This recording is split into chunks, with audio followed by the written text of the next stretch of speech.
And when you don't take into account what one drug's doing to another, you got a polypharmacy event because you got 5 specialists not talking to each other. Well, I think a big population of people are fit but inflamed because the harder you train, the more you have to know how to recover. And people don't do that. They think because I train hard, I don't need to recover as much. Metabolic inflammation is silent, but it will absolutely accelerate everything from skin aging to the loss of neuroplasticity in your brain to the disruption of mitochondrial function. The big 3, if you want to die young, have these 3 labs out of balance. Welcome to The Trusted Pharmacist, where you'll learn the truth about how the body works. Welcome back to The Trusted Pharmacist. I'm your host, Steve Hoffart, and today I'm super excited not to just have a guest, but a pharmacist guest. It's pharmacist Jim LaValle, who's an internationally recognized clinical pharmacist, author, and board-certified clinical nutritionist, and expert and educator in both integrative and personalized medicine. Jim is best known for his expertise in personalized integrative therapies, uncovering underlying metabolic issues that keep people from feeling healthy and vital. He is a thought leader and the go-to for drug nutrient depletion issues and has published specifically 4 books in that area, but 26 books overall. He's also has 40 years of experience integrating natural and integrative therapies to help people feel better and get also unique ideas in terms of medical and business models. His latest research is in drug-induced microbiome disruption, and most importantly, he is the chief science officer of Lifetime Fitness, which covers about 2.5 million lives, where he's doing great work to put together data to show how the stuff that we've been doing on this wellness space can improve health and longevity. And today we're going to talk about all that stuff and how to make you feel better. So let's jump right in. Jim, it's awesome to have you. Thanks so much for being here, buddy. Oh, man, it's going to be fun. Let's roll. Let's do it. So, Jim, you're involved in so many things. Like, kind of tell people exactly what you do as a clinical pharmacist. Well, I mean, the first thing is an educator. The co-chair at the American Academy of Anti-Aging Medicine. So I have to oversee educating, healthcare professionals on the latest in longevity and performance healthcare. I have a clinical practice. I work with physicians, dietitians. I've done that for 40 years. And so I'm looking at people's chemistries and trying to decipher where are your metabolic roadblocks at, and then develop a program that's organized that they feel a measurable difference. Like a lot of times people are like, hey, this is really good to take. Well, do you feel any different, right? My ethos has always been, you got to feel different. You got to feel better. Numbers got to get better. And people deserve vitality at every stage in life. So that's it. I mean, I also, I chair the International Peptide Society. So I'm a little bit busy doing that. And so it's a pretty full day. I got 2 books coming out this year. I mean, I'm cranking, You are a busy man. You have your hand in so many things. And you mentioned something that I think is so key, and that's people want to feel better. It's one thing to say, do this or do whatever else as far as it goes. What's one kind of thing you see right now, current today, kind of as like a health trend that's maybe like a myth bust thing you want to do right out of the gate that you find interesting? Well, I mean, I think, in the area of mitochondrial health, it's like using methylene blue. Love methylene blue, but you should know that methylene blue pushes the mitochondria, and therefore you probably should cycle it. And you also lose nitric oxide, which over time is going to disrupt your microcapillaries. So if you're going to use methylene blue, make sure you're building up your nitric oxide to go with it instead of just, hey, I'm taking methylene blue, which is interesting. And I'm a fan of it, by the way. I love it when I go into airports and I have to go into the men's restroom, and after I leave, the person behind me is like, oh my God, it's an alien, because of the color of the urine. It's funny you say that. I've been told that's the best thing you can do is be on methylene blue and go to your friend's house and go to the bathroom for dinner, and then just don't flush when you leave. That way you can freak them out and make them think something's wrong. So I've heard that as a way to do things. But you're right. That's the cool thing. I appreciate you being a pharmacist, to me being a pharmacist. All these things, everything we do has pluses and minuses. And so it's one of those things is understanding that the biology behind it is so critical so you maximize benefit, but also prevent side effects. And I like what you said. Methylene blue does make that dysfunctional mitochondria work better, but there's a reason why they're dysfunctional. And if we're not looking at that, we can kind of miss the boat. So I like what you said there. Exactly. And what I find is people think, oh, push the mitochondria, push the mitochondria, push the mitochondria. you really want to balance mitochondrial function. So when it's dysfunctional, use things to bring it up the base. But then to your point, why is it that it's dysfunctional? Do I have heavy metal burden? Is it pesticides? Is it stress? Is it SIRS? I mean, what's the reason that, the mitochondria are screaming for help? Jim, when I came across you many years ago, we won't say how many that was. There was this little book that my mentor pharmacist gave me called about drug nutrient depletions. You're the OG when it comes to drug nutrient depletions. And like you just said, everything we put in our body has a benefit, but it also has the ability to cause problems. Can you tell me, when it comes to drug nutrient depletions, what do you see as like, how many things in terms of what we call side effects of drugs are really drug nutrient depletions? Oh my gosh. You know what's interesting? I used to have my fourth year med students and pharmacy students and my master's in nutrition course, because I taught at the New York State College of Chiropractic and Oriental Medicine as well. I would make them list the side effects of a drug, look at the drug depletions that are occurring, look and list, okay, here are all the problems with low magnesium. Then I would make them layer them on top, and invariably, 70% of the time, the majority of it is a nutrient depletion, which really, from my end, I thought was crazy. When I started writing about it, I thought I was helping drug companies. I was getting attacked left and right. Like, they don't cause these depletions. What are you talking about? I'm trying to reduce your side effects. I don't know what the problem is here, but it's really interesting. But yeah, I think it's about 70% of the time, just a guesstimate, but it's pretty frequent. Got you. I think most people know about cholesterol and statins. I mean, that one's, and the whole coenzyme Q3 thing and vitamin D. Those are like basic. What do you see nowadays more, maybe newer drugs or some newer things on the market that are some drug nutrient depletions with drugs that really get missed in your eyes? Well, I mean, there's a couple. I mean, I think the GLP-1s are going to be interesting. Love GLP-1s, but the GLP-1s have a very similar profile as to the PPIs. So, the proton pump inhibitors for reducing acid loss, very similar in protein, B12, mineral depletion. And so, I think that's an interesting one. And another drug that I think is amazing. I mean, I think it's really helping people if they take in enough protein, 1.6 grams per kilogram. If they work out, they're not going to lose lean mass. I still think we're just missing the boat on proton pump inhibitors, because now 3 in 10 cases of osteoporosis are men. So you get men who have low test when they're 40, they've got GERD, they're on a PPI, and that depletes, D, magnesium, B12, protein, calcium, right? You're getting hit hard when you're losing your ion potential in your gut, because when you get rid of the acid, you can't ionize your minerals, and now you can't absorb them. It's a lot like having improper pH, I mean, it adjusts it all the way through the gut. So that's a biggie. I think the GLP-1s is a big one. And still, the darling of anti-aging, metformin. Metformin disrupts the microbiome and causes B12 and CoQ10 deficiency. And people that are on it are just buying it online, in research-only facilities, right?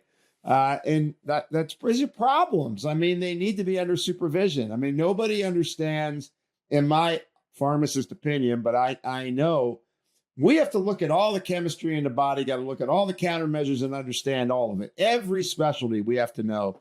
And when you don't take into account what one drug's doing to another, you got a polypharmacy event, because you got 5 specialists not talking to each other. And so you nailed stuff. And almost every drug you mentioned, I think it goes back to some gut health. And when the gut health for most people is already shot, and you put that low pH and you make it where we don't absorb drugs, and even worse, like the GLP-1s, people aren't eating as much. And then whatever they eat, they don't even absorb with all the vitamins and nutrients. It is kind of a disaster. And that's why having somebody on your team that can help talk about those things is so critical. So that's some great information there. I appreciate that. And to me, the scary part is, and this, being those PPIs are over the counter where people can take them for years is a metabolic disaster in terms of nutrient depletions and all those nasty side effects. Big one on bone loss. I'm telling you, it's striking how many men I'm finding with bone loss, because now we do DEXA, we do InBodies at Lifetime. And so, you pick up on this stuff, and it's really surprising because we think of the silver-haired, blue-eyed, little framed Caucasian lady or Asian lady. Oh, they've got osteoporosis. No, it's in men, and it's really going to be a looming problem because, as you know, 20% of people that crack their hip die, and another 50% lose a degree of function. So if you were walking, you need a cane. If you're on a cane, you need a walker. You're on a walker, you may be in a wheelchair. So pretty important. Yeah. And this is me. Once that mobility gets decreased, and you, especially on the Lifetime stuff, you see that once mobility goes away, it seems like everything from your brain, your gut, your muscles, your mitochondria, everything goes to pot. So that's a great call out there about the whole bones thing, about how that can just start that domino effect to have somebody headed to nowhere. Absolutely. So here's a big one for you. And I love when you get into this. This is how chronic stress and elevated cortisol just totally wreck your health, from metabolic to immune to gut. I kind of like to jump in a little bit about that. Tell me a little bit on terms of your overall effect, the cascade of things that happen. So people have chronic high stress, chronic high cortisol, what that leads to in terms of just overall health disruption. Yeah. I mean, the first thing is just when you have high cortisol, you're going to raise your glucose levels in your bloodstream, and it's going to raise insulin because your body needs glucose when it has perceived stress. So when you get a text that you're mad about, or you get overwhelmed with emails, and then you get out on the traffic and the traffic's bad that day, it's not a white tiger, but your body thinks it's a white tiger. And so by default, you start to create a glucose and insulin issue. You're going to store more fat because of creating more extended glucagon. And so there's one, right? So that goes up, leads to insulin resistance. Cortisol causes problems with adrenaline and noradrenaline, meaning that you make more neurotransmitters. That's going to make your blood vessels smaller. Now you're not getting blood flow to your kidneys, and you're not getting blood flow to your gut. So now we start with something called renal hypertension. And then your gut starts to break down because when you lose blood flow to your gut, the microbiome dies off. You release circulating endotoxin. Circulating endotoxin, otherwise known as LPS, crosses the blood-brain barrier, triggers neuroinflammation. Now stress is causing cognitive problems, right? So when you think of it, you break your gut down, which leads to things like food allergies and sensitivities, more lipopolysaccharide, disruption of the blood-brain barrier, more damage to the endothelium inside the arteries, in your microcapillaries. And then in addition to that, you lose your testosterone and estrogen production while you're losing your growth hormone production. Basically, when chronic stress hits you, you're going to accelerate your age. Now, the biggest thing about that is when you flatten your cortisol curve. So flattening of the cortisol curve, you are at a 333% increased risk of cardiometabolic disease, neurodegenerative disorders, and mood disorders. So basically, your body no longer understands that there's a day-night rhythm to releasing cortisol. It thinks you're under stress all the time. Yeah, and that's something that I think is big, and we see that more and more where those people, like you said, they can't get out of bed, they can't move, but they can't go to sleep. And one of the things I think that gets worse is people put on weight, they try to lose weight, so then they're starting to overtrain. They got disrupted sleep, and they push themselves even harder. And especially like your endurance athletes, because I know you work with a lot of them. What's your advice for those ones about people who are fit but inflamed, and they just don't understand how this is just making them feel worse? Well, I think a big population of people are fit but inflamed, because the harder you train, the more you have to know how to recover. And people don't do that. They think because I train hard, I don't need to recover as much, which is a weird thing. That's like, but I mean, if you go over 30 minutes of high endurance activity, you're breaking your microbiome down. So the bottom line is the only way you're going to know this is do a symptom survey. What's my mood like? What's my sex drive like? What's my sleep like? And then look at labs. And when you look at your labs, you can see the chronic inflammation, whether it's with homocysteine or it's mean platelet volume, C-reactive protein, low adiponectin levels. There's so many different labs you can get in a traditional lab test that will show you are chronically inflamed.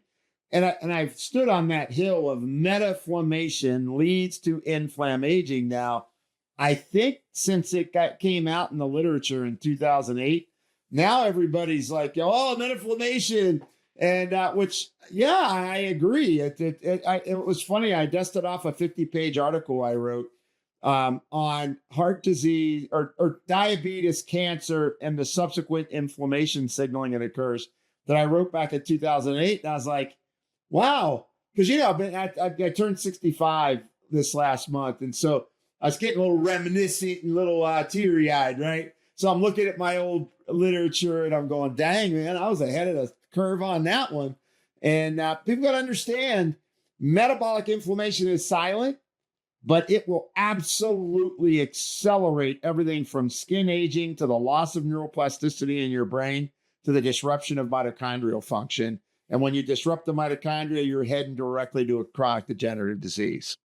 And so that ties back into what we first talked about is if you try to push the body and make it do things it doesn't want to do, it's going to catch up with you at some point because it kind of has to.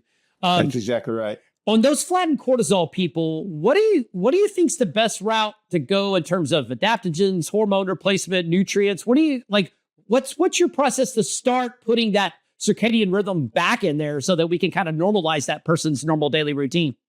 Yeah. So if once their cortisol curves flatten, so if their cortisol is just low, bad, like nothing's there, then I usually look at, they may need EMDR, they may have PTSD, it could be an artificially flattened cortisol curve. But if they got a poor awakening response in the morning, I mean, regular, and so are they tired and wired or tired and flat? If you're nervous and anxious during the day and you're craving carbs, like, hey, I got to have those chips, I want to mow through that row of cookies. Yeah, I'm not going to eat one. I'm going to eat 7. And then I don't like odd numbers. I'm going to eat 8, right? It's like that. If that's the case, then you use something like a botanical like Relora, because adaptogens, like I think it's the big misnomer, adaptogens are awesome to keep you in balance. So they were used historically across all traditional medicine cultures, right? They're the most valued herb. And what they were there for was to keep you strong and resilient, to keep you in allostasis. So things like rhodiola, schizandra, Chinese ginseng, Manchurian ginseng, Siberian ginseng, ashwagandha, you name it, right? I can name you about 40 of them things. All great. But I tend to use them to get people, once I have them back in balance, I add those.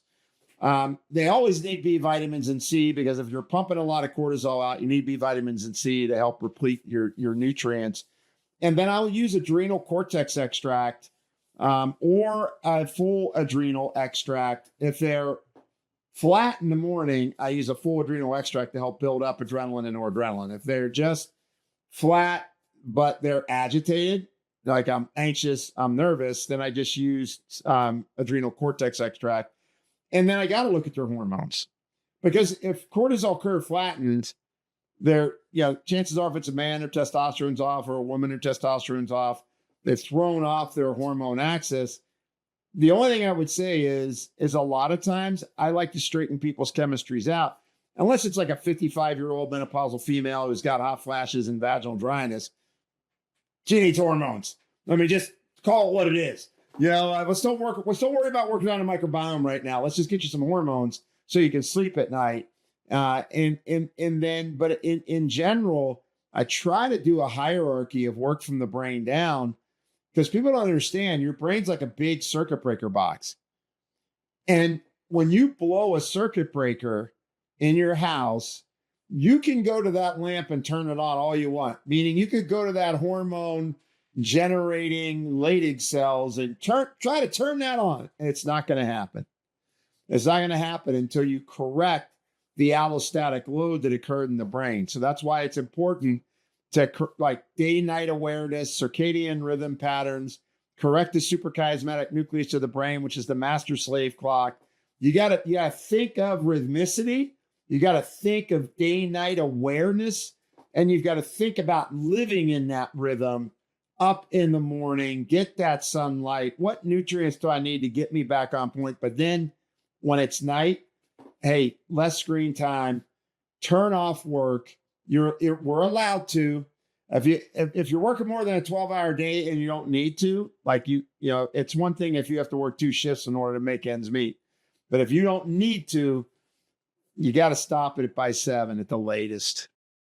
Jim, I like the analogy you had there. And the way I see it, and we'll see if we agree or disagree. I know because I was 10, 15 years ago, we heard this word adrenal fatigue and the body's burned out. But to me, I look at a flattened cortisol actually as almost like cortisol resistance. It's like insulin resistance. Your body made cortisol for so long, for such a long time. It's like, look, enough's enough. We're shutting this stuff down because we got to allow you to heal. And just like with insulin resistance, there's all those things you can go after to fix that problem. It's the same thing with this cortisol flatline. You can go in there and fix these things, and over time, the body will go back to making those pathways and things work the way they should. Is that kind of how you see it too? Yeah, I mean, there is cortisol resistance. I mean, adrenal fatigue was always something for me as like a marketing term, right? Right. I mean, you either have allostasis or allostatic load. Either your hypothalamus and pituitary is telling your adrenals what to do correctly, or it's not. And to your point, your brain will shut down cortisol to protect the brain itself, because as cortisol goes up, it will basically damage the hippocampus, and that's how you lose memory from it. So the brain will say, enough fight or flight, right? So you're right. But it's all about, what's going on in that clock, what's going on in that circuit board. If you blow it, you're hey, we're going to stop making that, right? One more thing about stress you brought up, and I think is key, is these people who are in chronic stress, the vitamin and nutrient load that those patients have is crazy. Because, I mean, I even see with my own self owning a business and working, and you know it too, Jim, you've been doing this forever, about how your like your magnesiums, your zinc, seleniums, you mentioned your vitamin C, your B vitamins, you blow through those at such a crazy pace. It is just hard to keep up with all that when you're under chronic stress. Well, look, once again, I'll just say the harder you train in life, the more you're doing. You want to be an entrepreneur, it comes at a cost, right?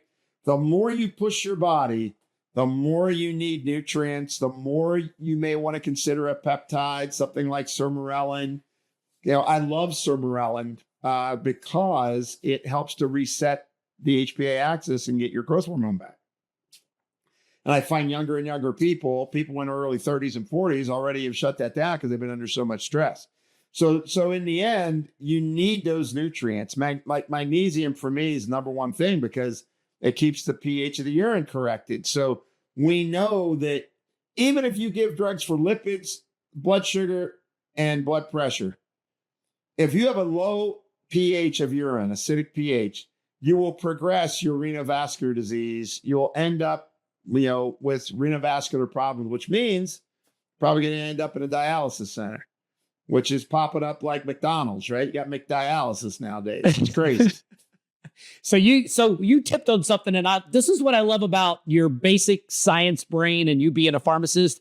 You go back to some of the basic things we learned in pharmacy school, or like you mentioned urinary pH or salivary pH. And you always talk about I always hear you talk about how we're rusting from the inside. Talk about that urinary pH and how that can tell us so much about the metabolic shape of our body.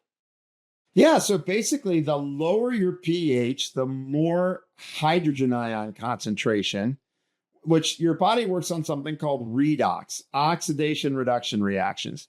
And so when your hydrogen ion concentration's high, meaning you've got a low urine pH, you're under a lot of oxidative stress. That means your rate of rusting is going up dramatically. And so there's two ways to fix it. I mean, there's a third, but that's more because of environmental burden damaging your kidneys. So you've got environment and the exposome causing damage that could do it. But other than that, our diets play a huge role in this. So if you're eating a carnivore diet, if you're eating a high carbohydrate diet, right? Your pH is going to be off on your urine, and it'll typically be low. And so it's important to get a lot of vegetables in. Vegetables work. But guess what happens? Nobody eats vegetables. I can tell you right now, nobody eats even 6 servings of vegetables a day. I don't want to say nobody. 99.5% of people don't eat 6 servings of vegetables. I won't make it 100%. Right. But the point being is that's why magnesium is a critical micronutrient. You need magnesium to balance urine pH. The more acidotic your urine, the more you damage your kidneys, the more you damage your renal vasculature, the more you can't detoxify from all the things that you get exposed to, because under an acidotic pH, your body liberates what it put on that toxin to carry it out of the body, right? And so now all of a sudden you take the handle off of it, and now it's recirculating and causing damage. So it's incredibly important. And salivary pH is important because it tells you digestive health. A real high pH in saliva and in urine would indicate that you're not making enough digestive enzymes. So that's like a pancreatic insufficiency. And these are easy things. Resting heart rate is an easy thing.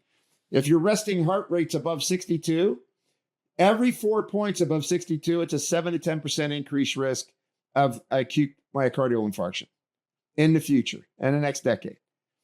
2-minute heart rate recovery should be 12 beats per minute. So your heart rate after you exercise should drop 24 beats in 2 minutes. If it doesn't, that means you're sympathetic dominant. Your blood pressure, same thing. There are so many things you can get a baseline of where you're at.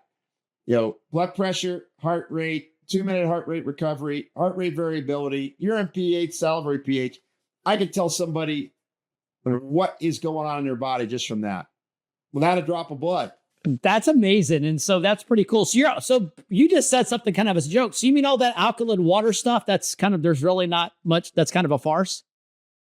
Oh my God. Don't get me started on alkaline water. Oh my God. No, I say that jokingly. I've heard you lecture on it before. But I talk about how people should understand it. Yeah, you're people right. should understand it. Right. The body's so complicated. Like you said, all these things that affect pH. And if somebody really thinks they're going to drink alkaline water and fix all that, that part just really cracks me up. Well, what's even funnier is, wait a second, you may as well just take a PPI. Exactly. Just take a proton pump inhibitor, because I always say this because pharmacists get this. We're in the lab. I have a beaker of a pH of 3, right? So I got my acid 3.5 or so. I got a beaker of pH of water 10. I pour the 10 into the 3.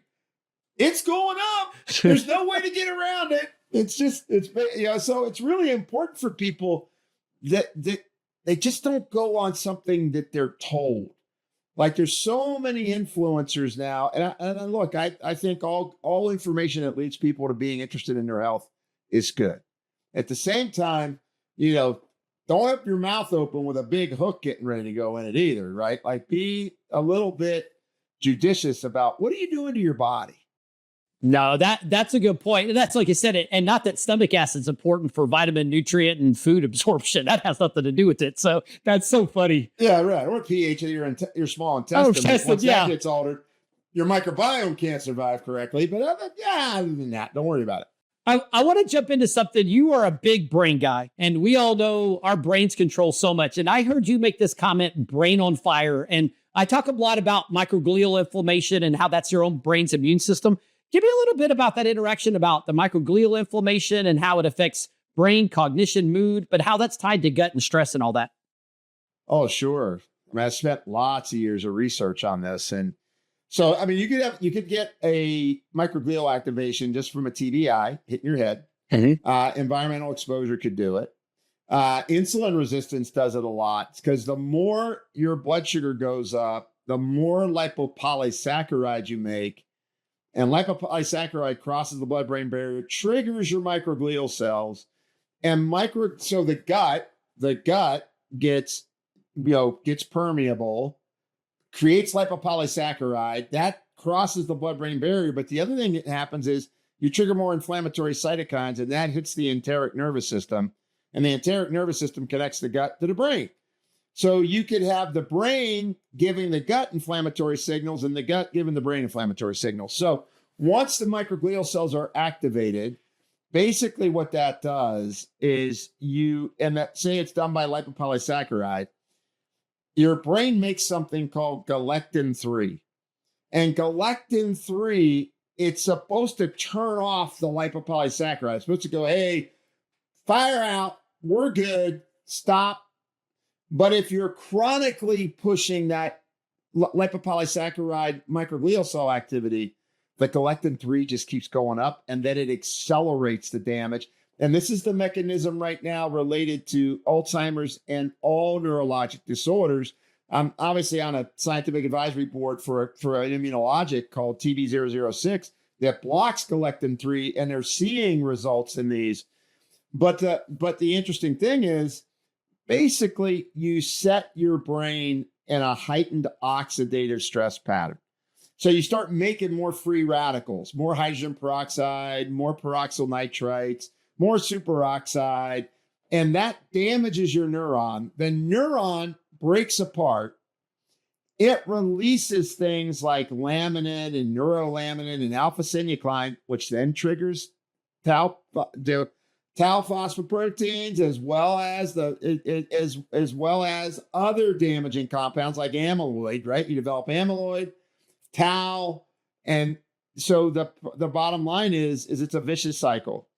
And so you really want to get your, I would say you get your brain chemistry. One of the biggest things you can do is down regulate metabolic inflammation, because at the end of the funnel, so I'm insulin resistant, I'm losing bone, my lipids are elevated, I've lost my growth hormone, my sex hormones are down, right? We see that rarely, right? Yeah, never. Never. Oh, yeah, like 9 out of 10 people. Yeah. And so the end of that funnel is the loss of neuroplasticity. You lose neuronal receptor sites and lose neuronal vigilance. So now the neuron can't open up because of the damage, and you're losing neurons. Now, interestingly, GLP-1s block lipopolysaccharide-induced microglial activation. So I'm big fan of them. I realize they come with the risk, but I do know that what we've been able to do at Lifetime is we put people on them. We get them exercising, get them getting their 1.6 grams per kilogram body weight protein. We teach them things like, yeah, you need to be on magnesium, you need to be on fiber. You're not going to get constipated that way. And then how do you get extra protein in? Grab a thing of protein powder, just mix a little bit of water in it, make a pudding out of it, because you don't want to drink a big drink when you're on it. It's like, oh, I'm not that hungry, I don't want to drink a big drink. Yep. Eat, make it a pudding. Just get it in, right? And now so I'm a huge fan of the GLP-1s reducing that microglial activation. And of course, did all the research with synapsin and developed that, which is a ginsenoside that you can either spray it nasally or chew it orally. And that also quiets the foggy brain, quiets the microglial cells, loses the damage to the neurons, which then no longer perpetuates the neuronal loss. Jim, you said something there in terms of the brain that I really appreciate. You talk about that brain on fire, and you're exactly right. I get frustrated as a pharmacist when this new blockbuster drug is coming out for Alzheimer's and it's going after all this tau protein stuff. And you and I both know it's like trying to put the water on the smoke when the fire is way, way down the road. And so as a pharmacist, I know you appreciate that. And I appreciate your analogy of that is like, this stuff happened years ago and it's been happening and we're going after the wrong thing to fix it. And that's where your GLP-1s come in. I mean, they kind of go to the heart of what this problem is to kind of stop this inflammation in the brain and activation of microglial cells. And you still got to figure out the why. I mean, I still look at, as you had said earlier, it's like, yeah, great. The GLP-1s kind of slow all that down, but what's your cortisol like? What have you been exposed to? Is your iron levels high? Like iron and ferritin, right? Nothing damages the brain like high iron levels, right? And so, and then of course with Parkinson's, another neurodegenerative disorder, there's so much data on it being an environmental burden issue now. It's like the last 18 papers published it's environmental burden tied to loss of mitochondrial function in the substantia nigra of the brain. And so we're finding out that genetics, they're okay. Got it. We all get dealt those cards. But man, what we get exposed to and what we do to ourselves that drives the activation of our transcriptome, that's where it's at. 1,000%. It's like that brand new golf course article to come out, Parkinson's disease, those people that live close and proximity to golf courses and their dramatic increase of Parkinson's.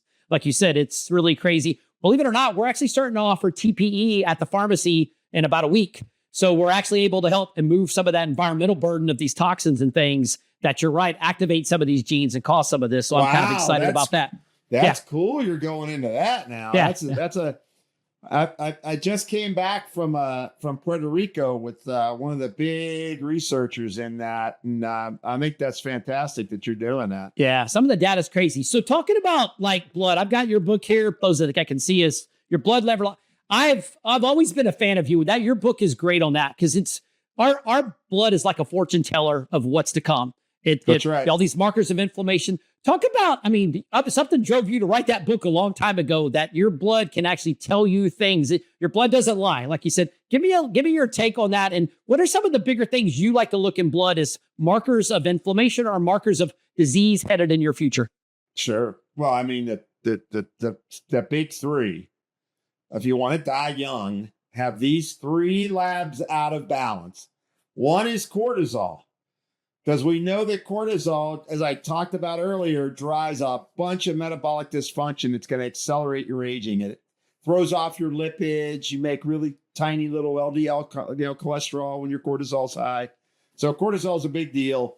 And, what we do in medicine is go, oh, if it's not cushingoid or Addisonian, you don't have a problem.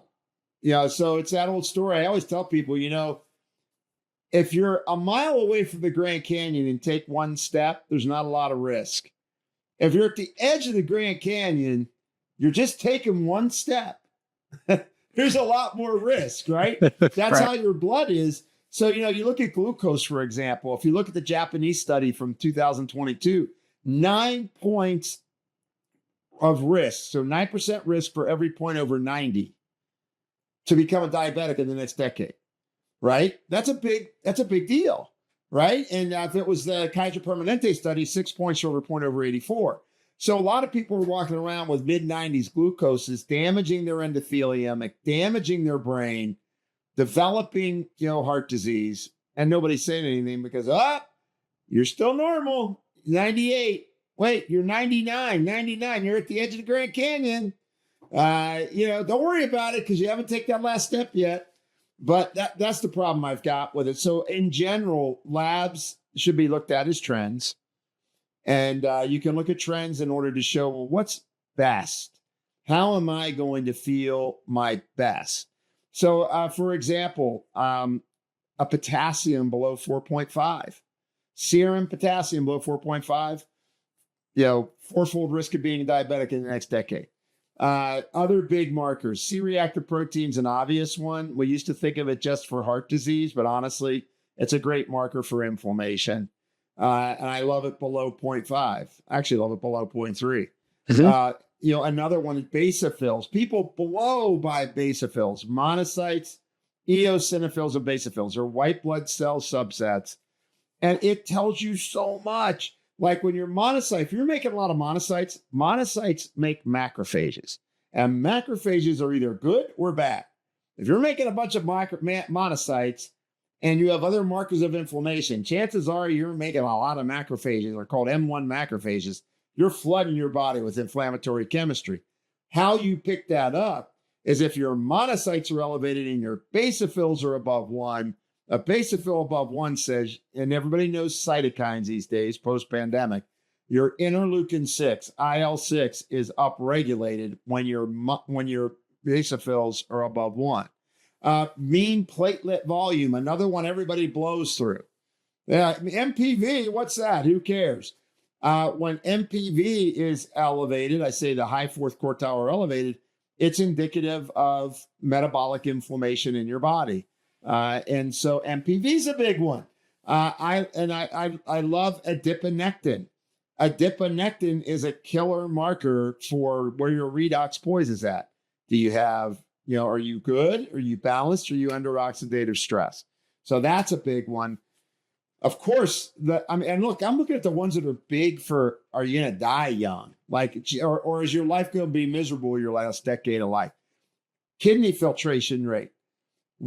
I have people that are 55 years old with a 55 GFR, like their kidney filtration rate. That's called glomerular filtration rate.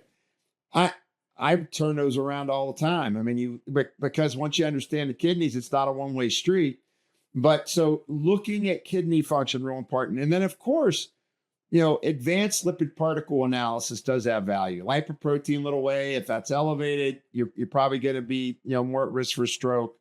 So all of these things are important because they show trend analysis. It's one thing to be out of bounds. It's another thing to be on your way to being out of bounds. And out of bounds in our culture means they're labeling you with a disease. So why do we want to wait till we get labeled with a disease when we could look at trend analysis? That's a great take. You just talked about so many not really crazy blood markers, but so many things that you could look at that point, am I headed in the right direction or am I headed in the wrong direction, and things you can easily track and trace that any doctor could run. So that is great. And I'm like you, I don't know how long it's going to take for us to make advanced lipid panels standard, not something we have to beg for, because I'm so tired of trying to me, I always use the analogy, looking at a total cholesterol panel is like trying to see if you have cracks in your driveway from an airplane. I mean, you just can't, it's not going to happen, right? And you get to know so much about that whole cardiovascular risk by looking at an advanced lipid panel. I just get so frustrated, like, when is that going to change, I agree. It seems like it's getting on its way, but I always live by that idea of new ideas don't get accepted, old people die. So, it's like, I've just been lucky I've been around enough, but eventually. Well, you're doing pretty good for 65, buddy. One last thing I want to jump into is peptides. That's all the rage. We get so many calls about peptides. Why do you think peptides jumped on the market, and what are you kind of seeing in that world right now as far as that's been a big buzz over the last couple of years? Yeah, well, I mean, it's interesting because, peptides been around since insulin was invented over 100 years ago, right? So it's not new. But what happened was the bodybuilding culture got into it. A lot of times, some of the innovation happens in the bodybuilding culture, right? And obviously drug therapy is looking at peptides because of their efficiency, right? So you think of peptides, they're basically amino acids that are smaller than proteins, and they can work on any part of your body. And I think the interest was in that people discovered that there were more tools in the toolbox than what we thought. And peptides were that next level of tools. So whether you're talking about sermorelin and reactivating growth hormone release at night, you give sermorelin to a patient who's having trouble sleeping and they're over the age of 60, they're going to tell you, oh my God, I can't believe how good I'm sleeping on that sermorelin. Why? Because it restored circadian patterning of their hormones. So fantastic. PT141, obviously great for, people that are having trouble with, sex drive or arousal. Obviously that's a FDA approved drug. So there's actually quite a few peptides that are already approved drugs. And then there's this pipeline of peptides that aren't approved yet fully as drugs, but still have incredible value and have research in human data that would support, utilizing them. And so I think people are onto them just because they help, but I'm also against hey, I'm going to do 5 injections 4 times a day. I'm going to do this, I'm going to do that. I have so many people come to me, because I've been doing this a while, right? And I have people who come to me, they got all the money in the world. They got lists of peptides. I'm doing these 10 peptides. I'm doing these 12 hormones. I'm doing, and it's, you know what? You're doing too much. In general, you want to find the things that are going to help improve your signaling. GLP-1s are peptides, right? I mean, you've got, it's not it's the next innovation in healthcare, man. I mean, it's not going away. It is peptides are the next innovation in healthcare. Right. And our bodies make so many of them. It just makes sense that, and they're so powerful for what they do. And you're exactly right. If they're done right, monitored right, done the proper way, I think they definitely have a benefit. There's no doubt about that. Yeah. And I do want to say one thing. It's like, look, research-based peptides, if people are out there listening and you're looking up peptides and you're buying peptides online, just realize that a research only. So that means not for human use, not for animal use, which make you think twice anyway. That's different than going to a pharmacy that has compounded them for human use. People don't realize there's different filters that are needed to assure the purity of the compound and the lack of adulterants when you're making something for human use versus for lab use. Just got to bring that in. I'm giving you some props, man. No, I appreciate that. That's a great call out there. I appreciate that. That's much appreciative because it's the wild, wild west on the internet. You know that. You can buy anything out there nowadays, which is kind of scary. Oh yeah, SARMs, you name it, man. They do it all, right? That's for sure. Well, one of the things is you've been doing this wellness, personalized, integrative, whatever you want to call it, medicine forever, and you are a healthy son of a gun for 65. But if you had to go back to your childhood, knowing all you know now, if there's one thing you would have changed when you were younger that you think would have an impact on your health today, what would that be, Jim? When I was younger, I didn't know I had a dairy allergy. It would have made a huge issue. My dad was bringing me home ice cream sundaes every night to show me he loved me because he was working 16-hour days. And I grew up as a sickly child, so I lived on antibiotics. What got me into this at the age of 20 was working on my gut. If I'd have known that when I was a kid and I didn't have to be on all those antibiotics and have to deal with all the candida and the gut permeability and all the crap that I've had to deal with to fight through, I'd have sure appreciated it. But of course, my dad was loving on me. I can't fault him for that, right? Understandable. 1964, it's we know a lot more today than we did back then. That's for sure. I heard the other day the amount of medical information nowadays is doubling every 73 days. So yeah, we know quite a bit more nowadays. Yeah, we sure do. Jim, this has been awesome and critical and exactly what I was looking for. And I know our audience will love it. If people ever want to connect with you or find you, where do they go to do that? Obviously, the real Jim LaValle on Instagram is good. JimLaValle.com is good. They can look at my stuff, metaboliccode.com. Obviously, I'm at Lifetime. They post a lot of stuff. I never, up to a year ago, I never even looked at myself on the internet. I didn't realize that I was on the internet. I really didn't even look. And then I started doing things. And so I'm all over the place now, apparently. At least my staff tells me that. No, you are. I'm telling you, you are definitely the OG, not only as a pharmacist, but in the wellness space, you are definitely that. Jim, thank you for the bottom of my heart.